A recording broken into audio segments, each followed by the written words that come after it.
बाबा जी, अगर सबको मरना ही है तो लोग इतने लालच में क्यों भागते हैं? बेटा, यही तो इंसान की सबसे बड़ी भूल है। मौत सामने खड़ी है लेकिन मन उसे मानना नहीं चाहता। हम सोचते हैं कि ये जीवन हमेशा चलेगा, इसलिए दौड़ते रहते हैं। पैसा, जमीन, शोहरत ये लगती है क्योंकि आदमी भूल गया कि अंत सबका एक ही है। जिस दिन इंसान इसमें मान ले कि सब कुछ यहीं रह जाना है, उसी दिन लालच कम हो जाएगा, जीवन हल्का हो जाएगा। बेटा, पैसा रखो, जरूरत पूरी करो, लेकिन उसे अपना भगवान मत बनाओ। असली खजाना नेक काम और अच्छा चरित्र है, यही तेरे साथ आखिरी सांस तक जाएगा।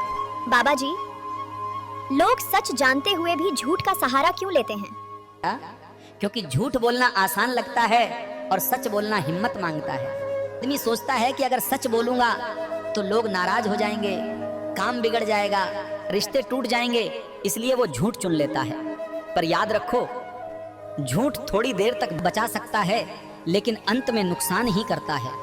सच कभी कभी कड़वा लगता है पर वही भरोसा और इज्जत देता है। बेटा, कोशिश करो सच को नम्रता और प्यार से कहने की, ताकि सामने वाला उसे समझ सके। बाबा जी, ईश्वर की आध्यात्मिक चेतना किसे कहते हैं? ईश्वर की आध्यात्मिक चेतना का मतलब है वो साक्षी शक्ति जो हर जीव में विद्यमान है। यह किसी शरीर या रूप से बंधी नहीं, बल्कि सब में समान रूप से बह रही है। जैसे सूर्य की रोशनी सबको बराबर मिलती है, वैसे ही ईश्वर की चेतना हर किसी के भीतर है। जब मन शांत हो और अहंकार थोड़ा झुक जाए, तब हमें इसका अनुभव होता है। रोज थोड़ा समय ध्यान और सिमरन में लगाओ, अपनी सांसों को महसूस करो। धीरे धीरे तुम्हें एहसास होगा कि असली सुख बाहर नहीं, भीतर है। यही चेतना हमें प्रेम, शांति और निर्भयता देती है। बाबा जी, इंसान की इच्छाएं कभी पूरी क्यों नहीं होती? बेटा, मन की फितरत ही ऐसी है कि उसे जो मिलता है उससे संतोष नहीं होता। आज एक इच्छा पूरी हुई तो कल दूसरी खड़ी हो जाएगी। जैसे समुद्र में खारे पानी से प्यास नहीं बुझती, वैसे ही इच्छाओं से आत्मा की प्यास नहीं बुझती। यही कारण है इंसान जितना पाता है उतना और चाहता है।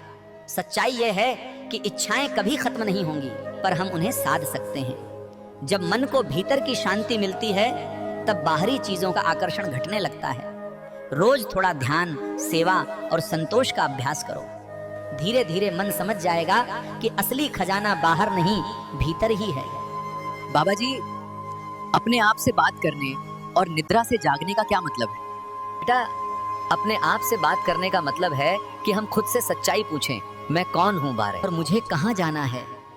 जब इंसान यह सवाल खुद से करता है, तभी उसकी आत्मा ज्ञान की नींद से उठने लगती है। निद्रा से जागना मतलब है मोह और माया के उस जाल से बाहर आना, जहां हम सोचते हैं कि सुख सिर्फ धन और नाम में है। असली जागृति तब आती है जब हम समझते हैं कि आत्मा अमर है और शांति भीतर है। रोज कुछ पल ध्यान और सिमरन करो, मन को शांत करो। यही अभ्यास तुम्हें उस जागृति तक ले जाएगा जहां जीवन का असली अर्थ समझ आता है।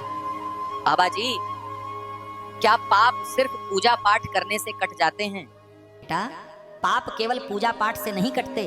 अगर मन में बुराई है और कर्म गलत हैं, तो केवल भरी कर्मकांड करने से कुछ नहीं बदलता। जैसे गंदे कपड़े पर खुशबू छिड़क दो तो थोड़ी देर के लिए महक आएगी, लेकिन दाग वहीं रहेंगे। वैसे ही पाप तब तक बने रहते हैं जब तक इंसान अपने कर्म और सोच को शुद्ध नहीं करता। सच्चा उपाय यही है कि हम अपने जीवन में प्रेम, करुणा और सच्चाई लाएं। गलतियां हो तो स्वीकार करें, और जब मन शुद्ध हो जाता है तो पाप अपने आप मिटने लगते हैं। याद रखो बेटा, पाप किताबों से नहीं कटते, बल्कि इंसान के सच्चे बदलाव और नेक कर्म से मिटते हैं। बाबा जी, क्या तीर्थ स्नान या मंदिर जाने से परमात्मा मिल जाते हैं? बेटा, तीर्थ या मंदिर जाना गलत नहीं है। वहाँ वातावरण पवित्र होता है और मन को शांति मिलती है। लेकिन परमात्मा सिर्फ वहाँ बैठने से नहीं मिलते। परमात्मा बाहर कहीं दूर नहीं है, वो तो हर दिल में बसे हुए हैं। अगर मन अशुद्ध है और कर्म गलत हैं, तो चाहे 100 बार तीर्थ कराओ, असली मिलन नहीं होगा। असली तीर्थ वही है जब इंसान अपने भीतर झांकता है, ध्यान करता है और प्रेम व सेवा के मार्ग पर चलता है। जब दिल साफ हो जाता है, तब परमात्मा का अनुभव यहीं अभी मिल सकता है। बाबा जी, कुछ पाखंडी लोग कहते हैं कि सिर्फ उनका ही मंत्र आदिम और सच्चा है, क्या ये ठीक है? बेटा, सच का मालिक कोई एक व्यक्ति या कोई एक शब्द नहीं हो सकता। जब कोई कहता है सिर्फ मेरा मंत्र ही सच्चा है, तो समझ लेना वहां अहंकार है, भक्ति नहीं। परमात्मा तक पहुंचने के रास्ते अलग अलग हो सकते हैं, लेकिन मंजिल एक ही है। याद रखो बेटा, परमात्मा को मंत्र के शब्दों से नहीं, बल्कि मन की सच्चाई, कर्मों की पवित्रता से पाया जा सकता है। यही असली साधना है। मंत्र का असली असर तब होता है जब दिल साफ हो, नीयत सच्ची हो। कर्मों की पवित्रता से पाया जा सकता है। यही असली साधना है। बाबा जी, हर कोई नाम और शोहरत चाहता है, लेकिन बाबा जी, मरने के बाद इन सब का क्या मतलब रह जाता है? बेटा, नाम और शोहरत हवा की तरह है। आज लोग ताली बजाएंगे, कल भूल जाएंगे। तेरा साथ चिता तक भी नहीं जाता। असली बात यह है कि तूने अपने जीवन से कितनों के दिल में जगह बनाई।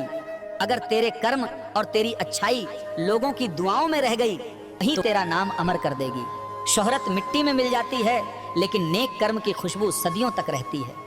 तो भक्तों, सत्संग को पूरा सुना करो, और आपके कोई सवाल जवाब है तो कमेंट जरूर करें। भक्तों, माया की लीला चैनल को लाइक सब्सक्राइब जरूर करें।